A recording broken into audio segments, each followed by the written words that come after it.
lot of people come in here and say, I don't know if I want to taste a Chardonnay because I'm tired of Chardonnay and so on and so forth. And part of the reason for that is that the trend, particularly in California, is to go away from the oak, away from the barrel fermentation and all that sort of thing, and do a lot of stainless steel and sometimes overcrop the vines. They can get more bang for their buck, so to speak.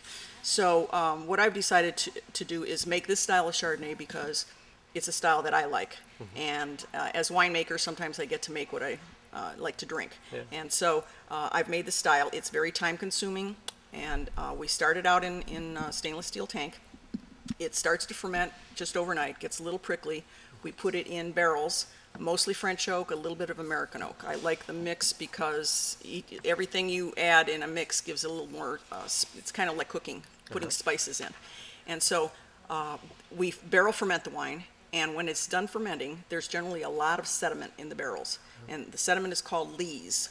And it's maybe about this thick as much, and that's the yeast and the solids that have fallen out of the juice.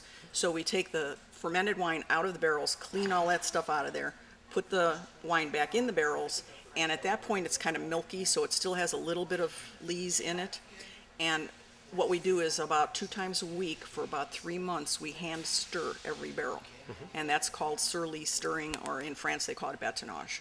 And I have this little apparatus I had made. It looks kind of like a golf club with a flat bottom with holes in it, and it just slides in the bunghole, and you move it up and down, and it brings those the sediment up into the wine, which gives it a more buttery character, a more intense flavor, and more mouthfeel. So it's definitely a more intense style of wine.